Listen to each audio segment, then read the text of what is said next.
वालेकुम बच्चों, कैसे। आज हम पढ़ने जा रहे हैं जी, हमारा यूनिट 17 चल रहा है। इसमें इलेक्ट्रिक सर्किट का लेक्चर नंबर 2 होगा। इसके अंदर स्पेशली हम रेजिस्टर्स के बारे में पढ़ेंगे और रेजिस्टर के अंदर भी ख़ास तौर पर कार्बन रेजिस्टर के बारे में पढ़ेंगे। और ये कार्बन रेजिस्टर को हम डिटेल में और हमारी जो लैब वगैरह में जितने रेजिस्टर्स होते हैं आमतौर पर ये सारे कार्बन रेजिस्टर होते हैं। अभी मैं आपको दिखाऊंगा भी इस तरह का। और इसमें सबसे इम्पोर्टेंट जो कलर कोड वगैरह होते हैं रेजिस्टर्स के ऊपर, जो कोड मतलब कलर जो होता है आपकी बुक में होगा, इसी रजिस्टर में देखें तो कलर कोड कैसे रीड करते हैं, ये सब चीज़ें हम यहाँ पे सीखने वाले हैं। तो सबसे पहले बात करते हैं खाली रजिस्टर किसे होता है।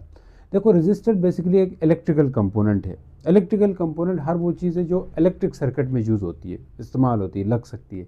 तो जो करंट को या तो लिमिट कर देता है, कम कर देता है, या उसको कंट्रोल करता है। करंट को या कम करेगा या कंट्रोल करेगा या बिल्कुल ही बंद करेगा, तो उसको आप रेजिस्टर कहते हैं। ठीक है, तो उसको लिख सकते हैं, ये क्या होता है, it is a electrical component. ये एक इलेक्ट्रिकल कंपोनेंट। क्यों बोला सर ऐसा? इलेक्ट्रिकल कंपोनेंट में इसलिए बोल रहा हूँ क्योंकि ये इलेक्ट्रिसिटी को कंज्यूम तो करता ही करता है। इलेक्ट्रिकल कंपोनेंट हर वो चीज़ होती है, हमने पढ़ा इससे पहले इलेक्ट्रिकल कंपोनेंट क्या होते हैं, ये बात पढ़ ली है स्पेशली प्रीवियस लेक्चर में।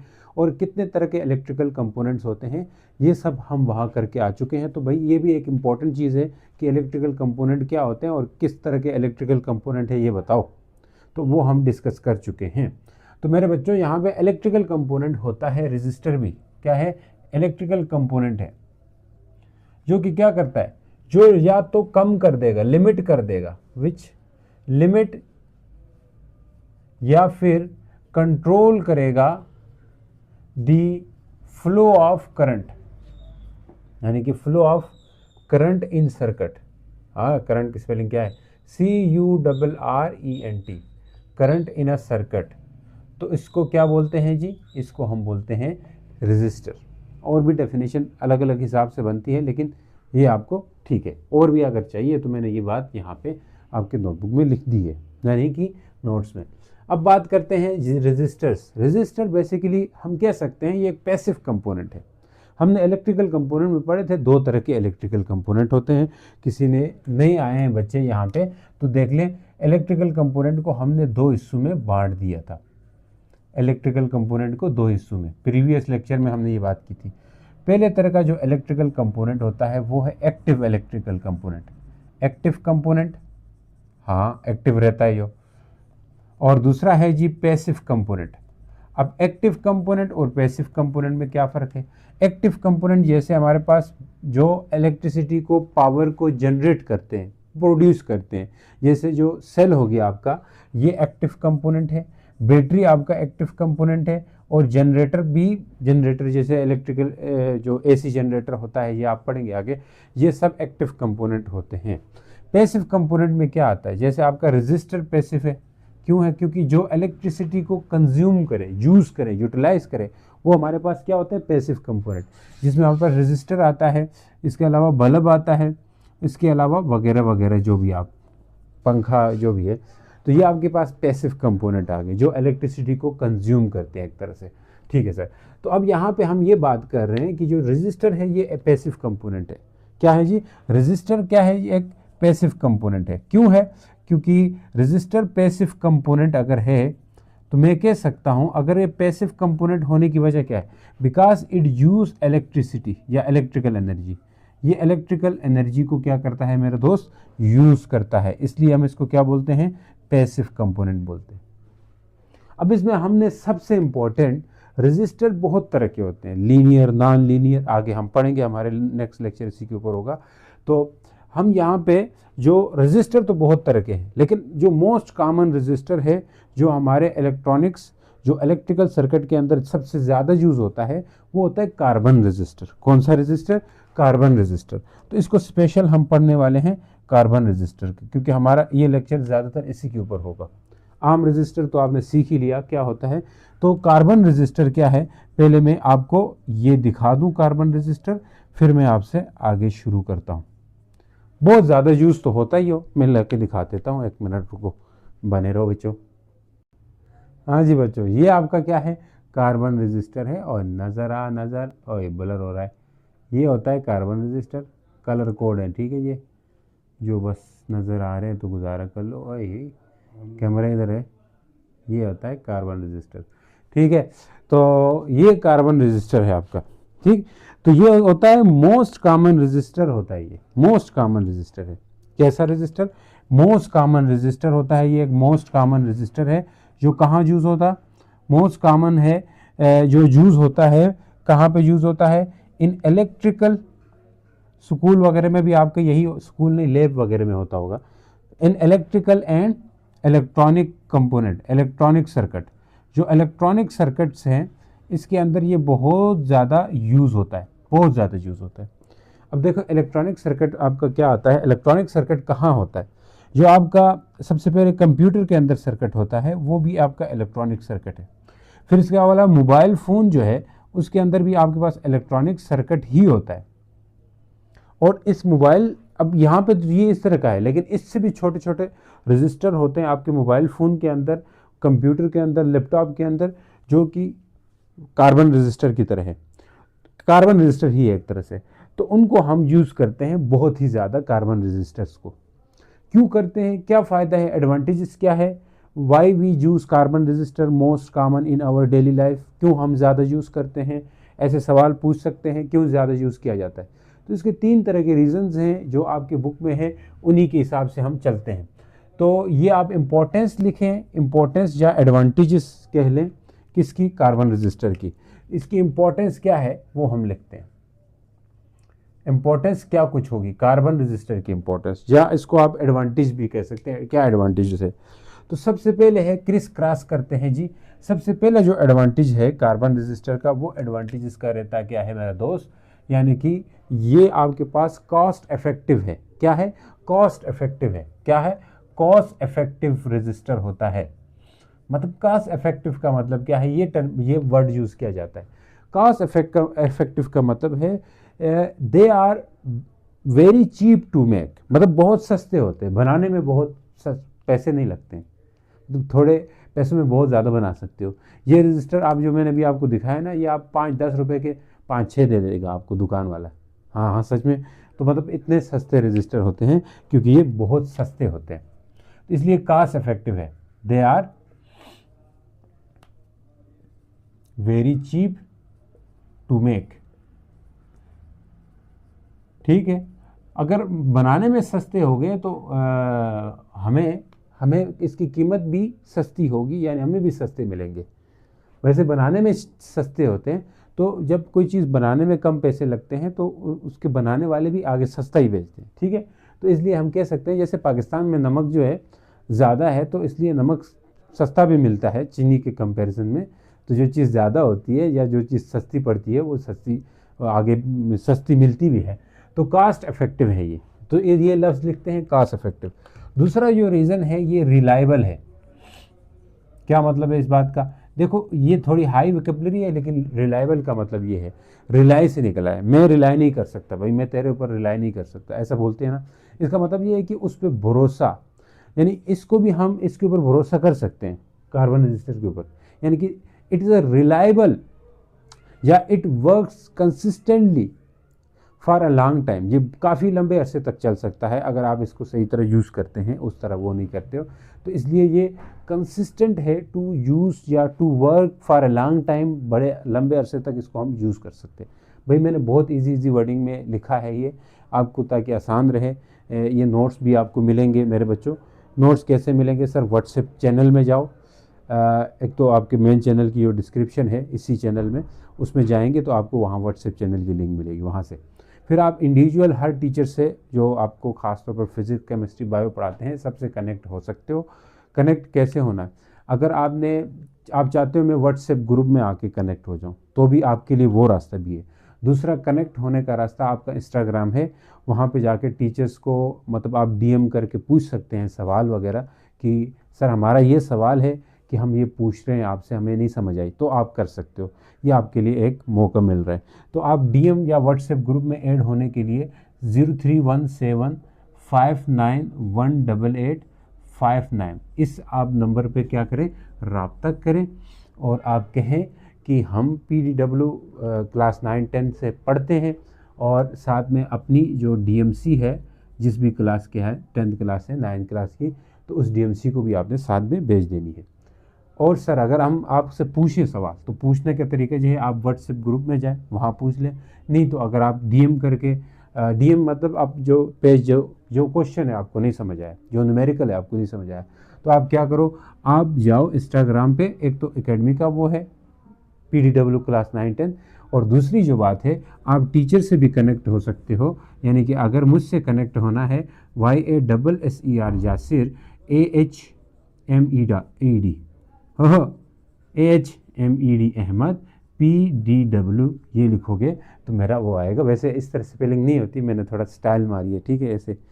तो इस तरह से आप कर लो, तो आपके लिए यही कर सकते हैं। तो रिलायबल क्या है, तो कैसे ये रिलायबल है, they work consistently and not break easily, इसलिए ये रिलायबल है। जो क्या है, कार्बन रजिस्टर, बिकॉज ये क्या करते हैं, work with consistently and not break, और नहीं टूटते, इसलिए इनको हम कह सकते हैं रिलायबल है ये। नेक्स्ट बात कर लेते हैं, और CRS, और साइज में बहुत छोटे होते हैं, साइज स्मॉल इन साइज, मतलब बहुत छोटे साइज के होते हैं, इसलिए हम ये इलेक्ट्रॉनिक यानी कंप्यूटर का जो सर्किट होता है या मोबाइल का फ़ोन का जो सर्किट होता है उसको बनाने में मदद देता है, ठीक है जी। They are very small in size, ठीक है, due to small in size carbon register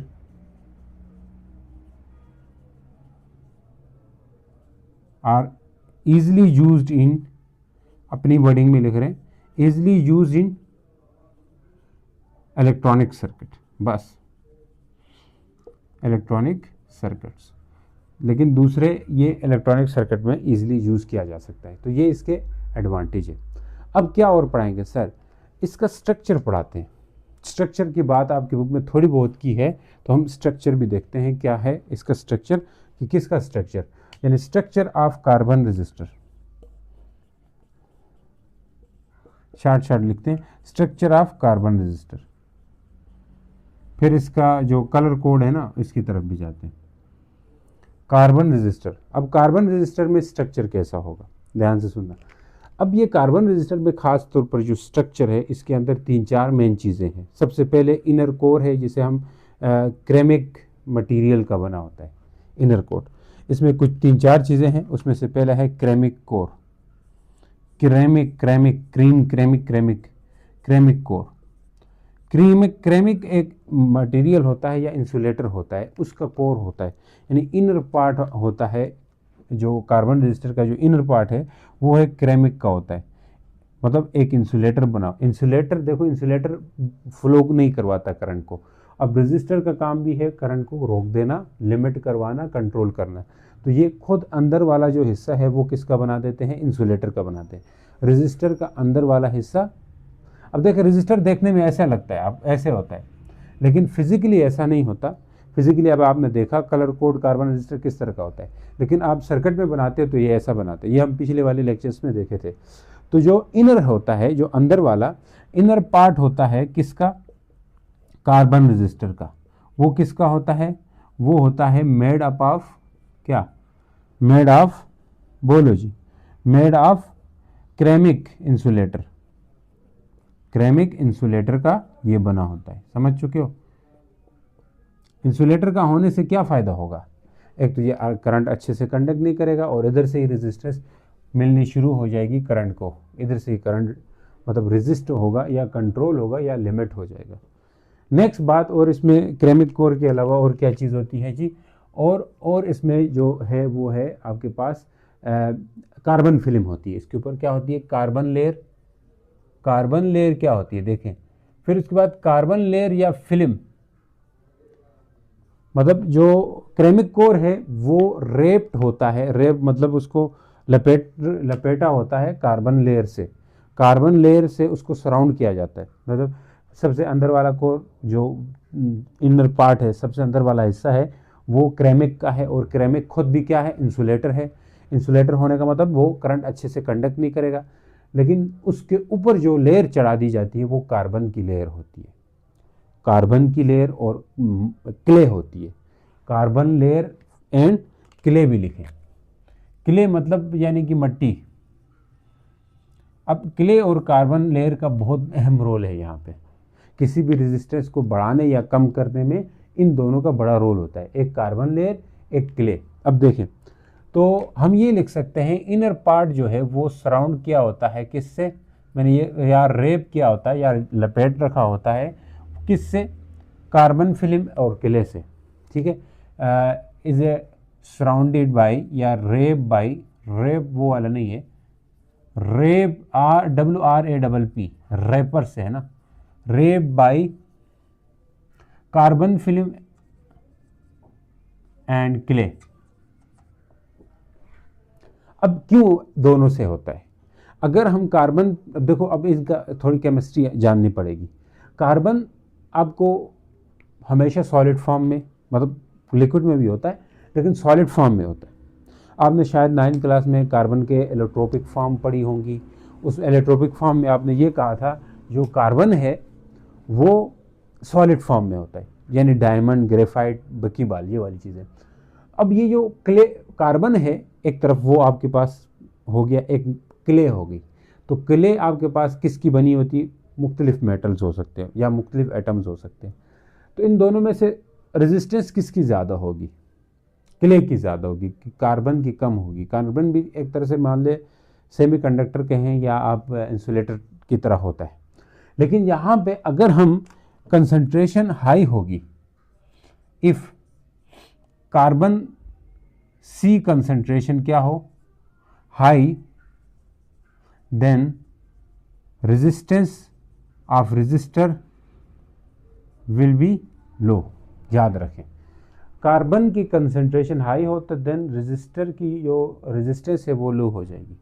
दूसरी तरफ अगर क्ले की जो कंसंट्रेशन है CONCENTRATION, ये आगे लिखो, हाई हो तो हम कह सकते हैं रेजिस्टर की जो रेजिस्टेंस है वो हाई होगी। मतलब सर, मतलब आप जब मट्टी रखोगे, क्योंकि मैंने कहा ना मट्टी की रेजिस्टेंस ज़्यादा होगी कार्बन से, तो जिस भी रेजिस्टर में जो क्ले होती है, असल में ये आपके हाथ में दे के मैं चेक करूँ, ये क्ले या कार्बन का ही बना होता है मेरे दोस्त, ये क्ले या कार्बन का ही बना होता है। ये है, ये रेप्ड होता है और ब्लर हो रहा है, ये रेप होता है ना। ये जो मट्टी का बना होता है, सुन मेरे भाई, ये मट्टी का बना होता है। तो अब ये जो मट्टी है इसकी, हाँ ब्लर ना हो, ये जो मट्टी का बना होता है या क्ले की बनी होती है, तो ये क्ले जो है वो उसकी कंसंट्रेशन जब इसमें ज़्यादा रखते हैं कार्बन रजिस्टर में, तब तो उसकी रेजिस्टेंस हाई हो जाती है। जब कार्बन की ज़्यादा रखते हैं और इसकी कम रखते हैं तो उस रजिस्टर की रेजिस्टेंस कम हो जाती है। अब कलर कोड की ज़रूरत क्यों पेश आई? फिर उसके ऊपर, अब इसके ऊपर ये कलर कोड क्यों करते हैं? इसलिए करते हैं कलर कोड, एक तो ये इसको प्रोटेक्ट करता है, प्रोटेक्टिंग लेयर होती है ये एक तरह से। उसके साथ साथ कलर कोड का ये मकसद होता है, ये रजिस्टर इतना छोटा होता है, छोटा है ना? हाँ सर है। तो इस छोटे से रजिस्टर की जो रेजिस्टेंस है, मान ले 700 ओम है, 1000 ओम है, 2000 ओम है, 50,000 ओम है, 5000 ओम है, हो सकती है। ठीक है, अब इतनी ओम यहाँ ऊपर लिखना पॉसिबल नहीं है, नंबर इसको लिखना मुश्किल होता है। तो सिंपल साइंस जो फिजिस्ट है या जो है जो बनाने वाले हैं, उन्होंने क्या किया है, कलर कोड इसके ऊपर लगा दिया, ताकि उस कोड को हम पढ़ते हुए कलर, अब यहाँ से कोई कोड नहीं है, पासवर्ड नहीं है, ठीक है, वो वाला कोड नहीं है। तो आपने कलर कोड में, मतलब इस कलर का मतलब क्या है, इसका मतलब क्या है, इसका मतलब कितनी वैल्यू होगी, इस कलर की कितनी वैल्यू होगी, ये जान के आप इसकी रेजिस्टेंस निकाल सकते हो। तो हम इसलिए कलर कोड को यूज़ करते हैं। अब why colour code are used, अब ये मैंने इसकी इंग्लिश भी लिखी है, क्यों करते हैं अपने नोट्स में, तो आपने वहाँ से नोट्स ले लेने हैं। ठीक है, तो नोट्स के लिए तैयार हो। तो अब हम ज़रा, मैं डायग्राम टेबल बनाऊँ और टेबल को समझाता हूँ आपको, सही है? चलो जी बच्चों, अभी हम पढ़ने जा रहे हैं 4 बैंड सिस्टम। वैसे ये बैंड सिस्टम का मतलब क्या है समझो, ये मैंने कहा था कलर बैंड होते हैं। आपके जो सिलेबस में है ना, ऐसा रजिस्टर है जिसमें 4 बैंड वाला रजिस्टर है। मैंने बनाना था, वो नहीं बनाया, रुको 1 मिनट। देखें, अब मैंने रजिस्टर बनाया है, 4 बैंड है। 1 2 3 4 इस तरह 4 लाइनें होंगी तो उसको 4 बैंड रजिस्टर या 4 बैंड सिस्टम कहेंगे। तो आपके सिलेबस में 4 बैंड है, 5 बैंड वाला नहीं है, ठीक है। तो मेरे पास भी जो पड़ा हुआ है हाथ में, ये भी 4 बैंड वाला है। आए, गिनो गिनो गिनो, 1 2 3, हाँ सर है, ठीक है। अब ये भी 4 बैंड वाला है। तो हम पहले समझते हैं क्या मतलब होता है, ठीक है। अब अगर मैं बोलूँ यहाँ पे आपके पास 3 बैंड है, कितने बैंड है जी? 3 है। देखो 4 बैंड है, मेरे 3 तो है ही नहीं। आपके बोर्ड सिलेबस में 4 बैंड वाला है, 3 बैंड वाला भी हो सकता है और आपके 5 बैंड वाले भी हो सकते हैं, लेकिन 4 बैंड हम पढ़ते हैं। आ जाए सर 3 बैंड वाला कैसे करेंगे? वो भी आपको 4 बैंड करोगे 3 खुद ही हो जाएगा। 5 बैंड कैसे करेंगे? 5 बैंड के लिए बस आपको टॉलरेंस पता होनी चाहिए। देखो अगर जितने भी है ना, ये जितने भी, अब इसके नंबर खुद भी याद कर सकते हो, मैं इसलिए ये सब कुछ खाली छोड़ा हूँ कि आप खुद भी याद कर सकते हो। कैसे याद करेंगे? सबसे पहले जो पहला बैंड होता है, ये पहला ये होता है ना, ये फर्स्ट डिजिट होता है, फर्स्ट डिजिट है ये, हाँ। और ये जो होता है ना, ये सेकंड डिजिट होता है, हाँ, ये सेकंड डिजिट होता है। और ये जो है ना, ये मल्टीप्लायर को रिप्रेजेंट करता है। ये तीसरा जो बैंड होता है, ये मल्टीप्लायर, मल्टीप्लायर समझते हो? जैसे आप साइंटिफिक नोटेशन लिखते हो 3 इंटू 10 की पावर 8, ये इस तरह लिखते हो, तो ये जो आपके पास 8 आया है ना, ये मल्टीप्लायर है। ये क्या है? मल्टीप्लायर है, ठीक है जी। और ये जो होता है ना, टॉलरेंस होता है, टॉलरेंस, बर्दाश्त। ये टॉलरेंस, टॉलरेंस मतलब है ये जो कुछ गलती भी हो सकती है। अब ये कलर कोड हो ना, 100% सेम नहीं होते या सही नहीं होते, तो कलर बैंड में कितनी मतलब गलती की गुंजाइश हो सकती है, वो हम टॉलरेंस से क्या कर देते हैं, मैनेज कर लेते हैं। तो टॉलरेंस सबकी होगी, खास तौर पर जो 5 बैंड हो ना, उन सब की टॉलरेंस होती है।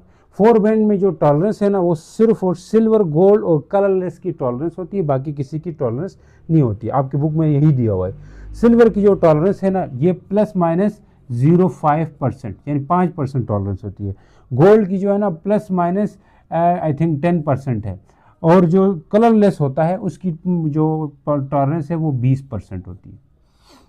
तो हम ये टॉलरेंस को प्लस माइनस करके लिखते हैं किसी भी रजिस्टर की रेजिस्टेंस लिखने के बावजूद, लिखने के बाद। अब ज़रा इस रजिस्टर की करते हैं। देखो फर्स्ट डिजिट यहाँ पे डिजिट में लिखता जाता हूँ। डिजिट कैसे लिखना है? 0 पहले लिखोगे, फिर 1, फिर 2, फिर 3, फिर 4, फिर 5, फिर 6, फिर 7, फिर 8, फिर 9। 9 के बाद नहीं लिखना है आपने, ठीक हो गया। अब यहाँ पे क्या करोगे? 0, फिर 1, फिर 2, फिर 3, फिर 4, फिर 5, फिर 6, फिर 7, फिर 8, फिर 9। सही है सर। अब मल्टीप्लायर कैसे करना है? पहले 10 की पावर 0, फिर 10 की पावर 1, 10 की पावर 2, 10 की पावर 3, 10 की पावर 4, 10 की पावर 5, 10 की पावर 6, 10 की पावर 7, 10 की पावर 8, 10 की पावर 9, 10 की पावर -1। 9 के बाद -1 है। 10 की पावर -1 कितना होता है? वैसे 0.1 होता है। फिर 10 की पावर -2 जो कितना होता है? 0.01 होता है। अब सुनो, इनका कुछ नहीं है, नहीं है, बिल्कुल नहीं है। सबसे कम रेजिस्टेंस होती है किनकी? सिल्वर और गोल्ड वाले की, बैंड की। अच्छा अब कैसे पढ़ना है इसको, कैसे पढ़ना है? ये नाम आपको याद नहीं होंगे, इसको आपकी बुक में भी ट्रिक बनाई हुई है, लेकिन मैं भी बताता हूँ, वही ट्रिक बताऊँगा, कोई नहीं। तो इसको नाम को कैसे याद करना है, फिर हम उसकी रेजिस्टेंस निकालते हैं, उस रेजिस्टर की रेजिस्टेंस निकालते हैं। ये शुरू वाला कलर वाइट है, फिर ब्लैक है, फिर मल्टीप्लायर है, ये ब्लू है, ये मल्टीप्लायर होता है। फिर हमारे पास टॉलरेंस होती है। तो हमने ये चेक करना है और इसकी निकालेंगे, तो आपको बाकियों की ऑटोमेटिक समझ आएगी। 4 बैंड वाले की खास तौर पर। 5 बैंड में क्या है? 5 बैंड में ये टॉलरेंस सिर्फ ऐड करनी होगी, बाकी वही होगा, ठीक है। बाकी उसमें ना जाए, 5 बैंड आपके सिलेबस में नहीं, 4 बैंड है। अब सुनो मेरे भाई, यहाँ से एक बात समझते हैं कि इसको याद कैसे रखना है। B B, B B, B B, और Roy, ROY, Roy, BB Roy किसी का नाम है, ठीक है। G for great, BB Roy great. B for Britain, Britain मतलब इंग्लैंड को कहा जाता है ना, पुराना नाम है या अभी भी है। BB Roy great Britain. और ये नज़र नहीं आ लिखा, BB रॉय, सुनो, BB Roy great Britain very good wife, B B Rai एक ग्रेट ब्रिटेन की बहुत अच्छी वाइफ थी। अब सुनो, B for black, B for brown, R for red, G for green, B for blue, V for violet, G for green तो हो गया था ना, grey, W for very good wife, double for white. फिर आगे आते हैं सिल्वर और गोल्ड आते हैं और कलरलेस आते हैं, वो आप खुद याद करोगे। तो ये आपको याद हो गया, ठीक। अब इनके डिजिट कैसे याद होंगे? ब्लैक की 0 करोगे, फिर उसके नीचे 1 2 3 4 5 6 7 8 9, फिर डिजिट ऐसे मल्टीप्लायर ऐसे चल गए, याद हो गया टेबल। टॉलरेंस इनकी नहीं होती है 4 बैंड वालों की, 5 बैंड में टॉलरेंस भी ऐड हो जाएगी, तो हम उस पर जाते नहीं। अब देखो ये रजिस्टर पड़ा हुआ है, पहला वाला वाइट है, तो वाइट का कौन सा डिजिट आता है? 9 आता है, तो चल 9 लिख। फिर दूसरा ब्लैक है, तो ब्लैक के लिए कौन सा आएगा? 0, ये भी लिख दिया। फिर मल्टीप्लायर लिखना है, मल्टीप्लायर में ये ब्लू है, ब्लू का मल्टीप्लायर क्या है? Blue blue blue blue blue का मल्टीप्लायर 10 की पावर 6 है, तो मैं यहाँ पे लिखूंगा मल्टीप्लाई 10 की पावर 6, ये लो। और टॉलरेंस देखो, ब्लू की टॉलरेंस नहीं, रेड की टॉलरेंस, टॉलरेंस रेड है ना, तो रेड की टॉलरेंस क्या है? 0, कोई नहीं टॉलरेंस।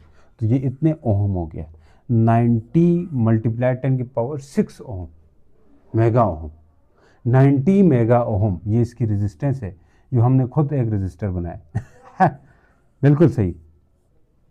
तो इस तरह आप रेजिस्टेंस निकालते हो किसी भी रेजिस्टर की विद बैंड सिस्टम, जो कलर बैंड सिस्टम है इससे।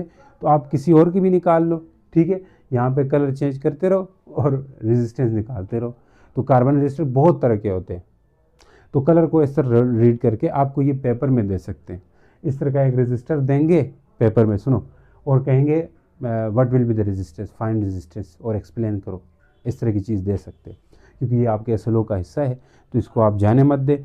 4 बैंड सिस्टम को करें, तो अगर मौका मिला तो आप में से कोई चाहता है 5 बैंड का भी करें, तो उसको भी हम कर देंगे, ठीक है। खैर मुझे नहीं लगता 4 बैंड 5 बैंड आपसे पूछे, अगर पूछा तो हम उस तरह हम करवा भी देंगे, टेंशन मत लें।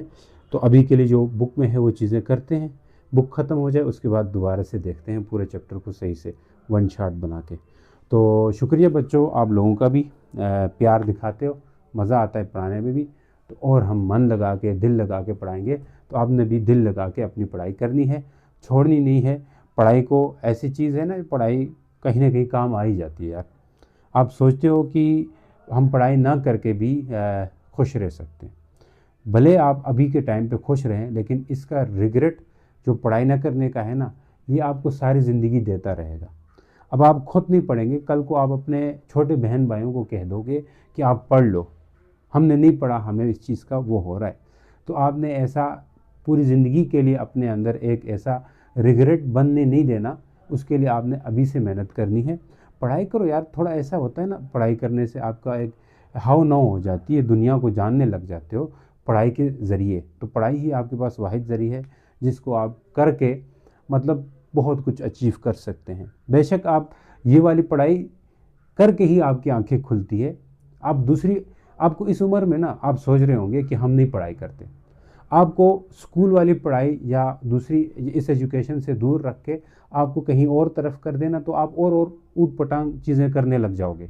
तो इसलिए अब इस रास्ते में इसलिए डल जाते हो कि ये जो पढ़ाई है, जो स्कूल वाली पढ़ाई है ना, या मान ले जो आपकी बुक्स वाली पढ़ाई है जिसमें आप पेपर देते हो बोर्ड की, ये आपको ज़िंदगी सिखाती हैं। कैसे ज़िंदगी सिखाती है सर? मतलब इस तरह की कैसे आपने अपने आप को प्रिपेयर करना है किसी टास्क के लिए, किसी काम के लिए, किसी एग्ज़ाम के लिए। तो इसी तरह ज़िंदगी में भी ऐसी चीज़ें आपके पूछे बगैर आ जाती, जैसे एग्ज़ाम आपसे पूछ के नहीं लिए जाते ना, तो ज़िंदगी के इम्तहान भी आपसे पूछ के नहीं लिए जाएंगे इन फ्यूचर, ठीक है। तो आपसे कोई चीज़ मुसीबत तकलीफ़ आनी हो तो बड़े होके आपसे पूछ के नहीं आएगी, इसलिए ये चीज़ आपको उस चीज़ के लिए तैयार कर रही है। तो इस पढ़ाई को ऐसा मत समझे। तो मिलते हैं नेक्स्ट वीडियो के अंदर, तब तक के लिए अपना ख्याल रखिए। गुड बाय, अल्लाह हाफिज़।